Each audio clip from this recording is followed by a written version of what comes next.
Kaya't mo ti kwarta? Ha? Sige yun, sir, kasi abang kwartami nga talaga, sir. Awan kwarta amin. Madya pa ipagtarabuhon, sir, tagong utak. Ha? Madya pa ipagtarabun, sir. Magtrabaho ka? Hindi pwede. Kailangan magtrabaho si tatay. Kasi wala ka. Bigyan na lang kita ng pera. Waka mo. Bilangin mo. Isa. Sige, sir. Bilangin mo. Sige, sir. Bilangin mo. 500, sir. Dagdag. Ilan na? Sige, sir. Manutoy. 1,000. Dagi. Ano 1,050? Another. Sir, Ha? talaga sasama ko, sir, sa iyo kasi wala kaming paragastos, sir. Binigyan na nga kita ng pera. Bakit puro sasama gusto mo? Ilan na yan? Bilangin mo. Sir. Bilangin mo. Para marami kayong pera.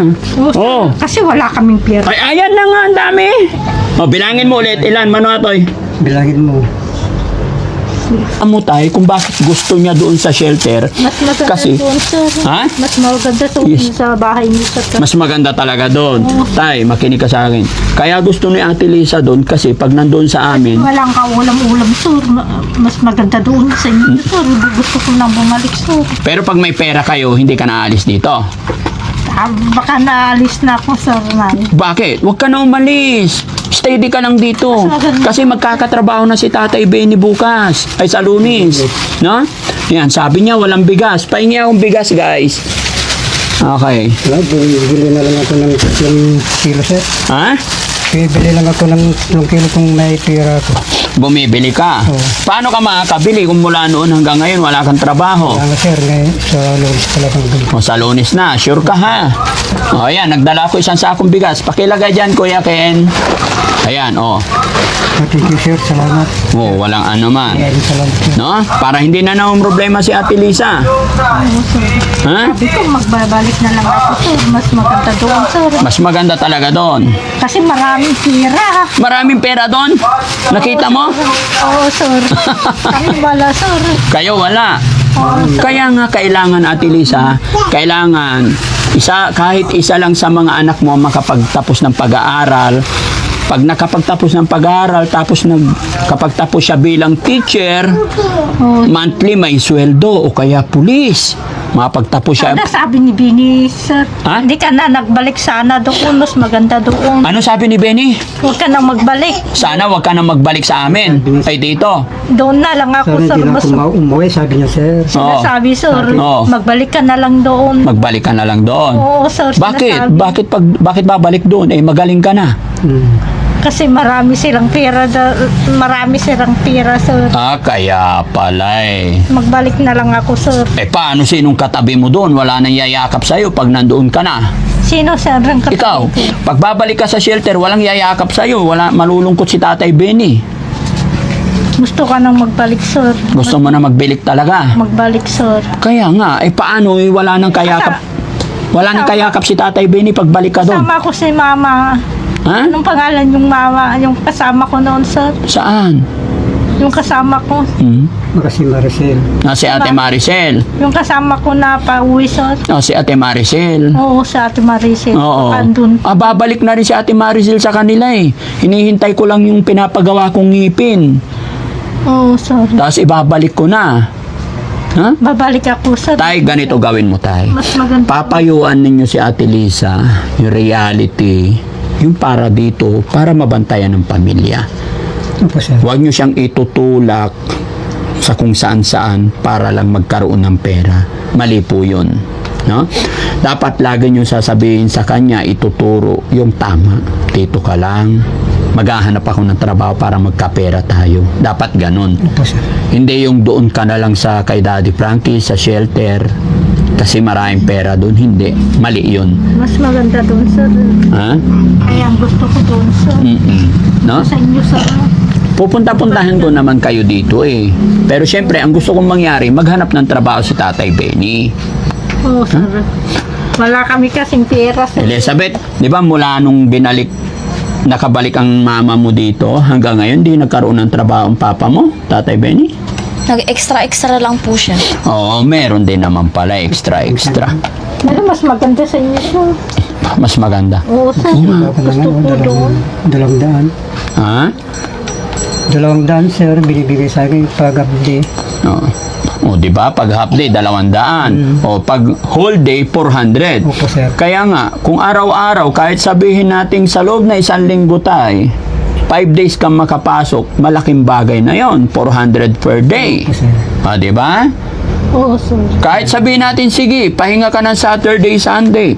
Para yung Saturday, Sunday, Away kami pag minsan, sir. nag-aaway kayo ni Tatay Benny. Kasi walang pera-pera, sir. Anong sinasabi niya sa'yo? Wala tayong paragastos na. O kaya nga, anong sinasabi niya sa'yo? Sabi niya, sir. Oh, anong sabi Wala niya? tayong pera-pera, sir. Nag-away kami pag minsan na, sir. Kaya nga, nung nag-aaway kayo, anong sinabi niya sa'yo? Wala kaming pambili, sir, ng Anong sinasabi mo sa kanya pag nag-aaway kayo? Doon ka na lang, sir. Doon ka na lang. Kay Daddy Frankie, sabi niya. Sabi niya, binabalik ka na niya sa akin. Binabalik, sir. Loko tong Tatay Benny na to, ibabalik niya yung asawa niya eh. Sinong katabi niya pag gabi? Doon na ako, sir. Doon ka Kaya na nga, lang. pag pupunta ka doon sa akin, sinong katabi mo sa gabi? Wala na si Kwan, sir. Wala na ah. Wala na doon. Iba na yung mga nandoon. Kahit na, sir. Si Tintin na, tsaka si JR. Iba na naman yung mga naalagaan natin. Oo, sir. Kasi pag magaling na, binabalik na namin sa family. No? Gusto, Kaya lang, kakaiba to si Tatay Benny. Gusto niya ibalik si Ate Lisa sa shelter ni Daddy Frankie. mas maganda doon, sir, kasi maraming pera sila. Maraming pera. Wala nang pera ngayon doon. Naubos na, sir. Ubus na. Kalatatakong paragastos na. Oo, pinanggastos na. Tapos tayo, pagupitan mo sana si Ate Lisa. No? Kapal-kapal na naman, no? Naliligo ba to araw-araw?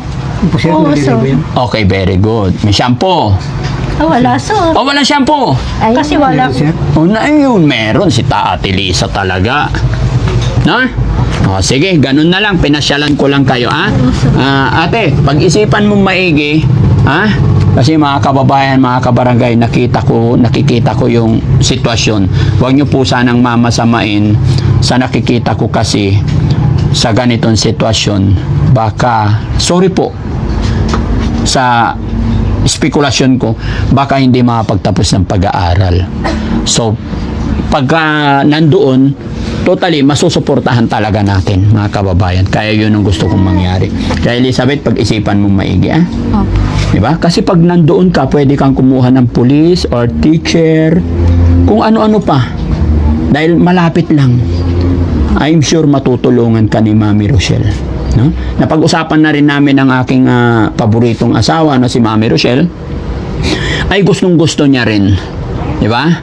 Para makatulong sa inyo. Yun na lang ang huling maipapangako ko na maitutulong ko sa inyo. Pero tay, diretsahin kita, maghanap ka po ng trabaho dahil hindi ko po masisigurado na masuportahan kayo habang buhay. Kaya ang maipapangako ko maitulong is makapagtapos ng pag-aaral kahit isa lang sa iyong mga anak. Okay? Opo, sir. Tay, may dala akong bigas. Sana makatulong po yan. Maraming salamat. Oo. At syempre, para hindi na namrob... Yes, sir. Oo. Maraming salamat. At para hindi na problema si Ate Lisa, pera daw eh. No? Wala Oo. kaming pera, sir. Wala kayong pera. Ako marami pera. Mano kaya't mo ti kwarta? Ha? Sige yun, sir, kasi abang kwartami nga talaga, sir. Awan kwarta amin. Madi pa ipagtarabuhon, sir, tagong utak. Ha? Hindi ko ipagtarabon, sir. Magtrabaho ka? Si Bini, sir. O si Bini, magtrabaho Tatay Bini. Ayaw kong pagtarabuhon, sir. Sino? Mag-umpisa ako sa Lunes. Mag-umpisa ako sa Lunes. Pero po yung may ayaw. Oo. Hindi pwede. Kailangan magtrabaho si Tatay. Kasi wala ka. Bigyan na lang kita ng pera. Hawakan mo. Bilangin mo. Isa. Sige, sir. Bilangin mo. Sige, sir. Bilangin mo. 500, sir. Dagdag. Ilan na? Sige, sir. Mano toy? 1,050. Dagdag eh. Ano 1,050? Mano amin nun? Magkano? 1 million. 1 million. Another half million. Sige, sir. Sir, Ha? talaga sasama ko, sir, sa iyo kasi wala kaming paragastos. Binigyan na nga kita ng pera. Bakit puro sasama gusto mo? Ilan na yan? Bilangin mo. Sir. Bilangin mo. Para marami kayong pera. Sir, kasi wala kaming pera. Ay, ayan na nga. Ang dami. Bilangin mo ulit. Ilan? Mano atoy? Bilangin mo. 5,000, sir. Hindi pa eh. Bilangin mo. Magkano, sir? Sa 2, 3, 4, 5, 6, 7, 8, 9, 10. Oh, ilan na? Mga angkod, sir. Salamat, sir. Magkano? Kami na. O, si ate, pabilang natin kay ate. Ate, bilangin mo. Ate. Ate Elizabeth. 1,000, Oh. 2,000, Oh, 3,000, 4,000, 5,000. 5,000. Ingatan nyo yung pera, ha? Opo. Si Tatay Benny, may narinig ako sa kapitbahay, nagiinom ka daw. Totoo ba yon? Wala siya. Hindi naman ako nag-inom. Buhat nandun si Lisa, sir. Ha? Hindi ako nag-inom, sir. Oh, nung ngayong nandito si Ate Lisa, may nagsabi sa kapitbahay, nagiinom ka daw. Hindi ako nag-inom, sir. Hindi ka na nagiinom. Alam ng Diyos na hindi ako nag-inom. sir. Opo, huwag ka na mag-inom, ha? Yung perang binibigay ko, pang grocery nyo, bili kape, asukal, tsaka vitamins ng mga anak mo. Opo, sir. Ha? Opo, sir. Masaya ba si Ate Lisa na napasyal ang Daddy Frankie dito? Oo, sir. Wow, si Ate Elizabeth naman. Opo. Oh, so pag-isipan mo maigi anak yung offer ko sa'yo, kailangan makapag-aral ka, ha? Opo. Ikaw yung nakikita kong pag-asa ng mga kapatid mo. Huwag na nating isipin yung set aside na lang natin yung nanay tatay kasi medyo matanda na sila. Pero dahil ikaw ang medyo nakakatanda, para sa iyong mga kapatid ba? Para may magtataguyod, mag-aalalay sa iyong mga kapatid. Okay? Hindi kasi pwedeng habang buhay na nandito lang kayo, nakatambay. Kailangan lagi tayo mag-iisip para sa future natin. Kasi pag nandito ka lang, baka mamaya biglang mag-asawa ka na ulit. So, ganun ang mangyayari. Mahirap na naman. Kasi mag-aasawa ka tapos hindi ka pa nakapagtapos ng pag-aaral. Di ba?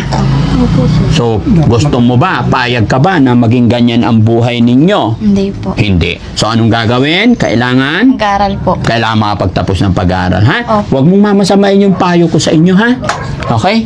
No? Sana yung ate mo, yung panganay? Ay, nakilala ko po. Anong ginagawa niya doon? Hindi naman na po pupunta dito. Bakit? Kanina lang po pupunta. Kapag Pumunta dito, sir. Kanina, nagsalot ng tubig. Oh, bakit hindi pumupunta dito? ayaw niya na po. Ayaw na niya dito? Kapag maglalaba lang po siya pupunta dito. Pag maglalaba lang? Opo. Doon na siya kumakain? Opo. Ano ba yun? Yung lola niya, sir. Sabi po nga namin dito na po Sinasama siya din para yung lola alagaan niya niya si mama ko. Oo, sinabihan mo na alagaan niya yung mama. Pero hindi niya po hindi niya po sinusunod eh. Hindi niya kayo sinusunod. Opo. O, diba? So, problema na naman yan. No? Siya naman, kapatid niyo rin yan? Pinsan po. Pinsan. O, anong ginagawa dito? Tumatambay po dyan. Nagtatambay. O, so nagtatambay lang kayo, no? Opo. Kaya kailangan mag-isip ng para sa kinabukasan, ha, tay? Opo, sir. Dinidiretsa na kita, tay. Hindi pwedeng habang buhay tutulungan kita. No? Opo, sir. Kaya kailangan magtrabaho ka, ha? Opo, sir. Sa Okay. Lunes na. Okay. Sabi- So, ayun mga kababayan, mga kabarangay, maraming salamat na naman pong muli. Unang-una kay God, pangalawa sa inyo po. Dahil po sa inyong suporta, walang sawang pagtangkilik sa Team Daddy Frankie, lalong-lalo na sa programa namin, ay eto, na-update ko na naman kayo at nakapagbigay na naman tayo ng tulong sa pamilya ni Tatay Benny at ni Ate Lisa. No? Ate Lisa, dito ka? Halika. Oo, sir. Ayan. Oh. So, anong masasabi ni Ate Lisa? Salamat po, sir. Ha? So, anong gagawin mo sa pera? Para ibili ng mga kape, sir. Bili ka ng kape. Ingatan mo, itago mo yung pera. Oo, sir. Marunong ka na mag-ingat ng pera. Oo, sir. 500 lang ibigay mo kay Tatay Benny pagka magpapabili ka ng ulam, kape, 500, tago mo. Oo, Tapos, sir. sunod na araw, 500 para medyo tumagal, ha? Oo, sir. Alam naman ng anak mo, ano? Oh, tay, alis na po kami. Thank you po, sir. Okay, thank you. Ayan mga kababayan, maraming salamat po and God bless po sa atin lahat. Thank you po. Thank you po. Maraming Maraming po. salamat, sir. Mas maganda doon, sir. Mas maganda talaga doon. Gusto talaga doon. Iba yung binibriefing kay Ate Lisa eh. Mas maganda doon, sir. Thank you. Magbalik ako. Maraming salamat po sa mga nagbibigay po sa amin ng tulong po. Maraming Salamat.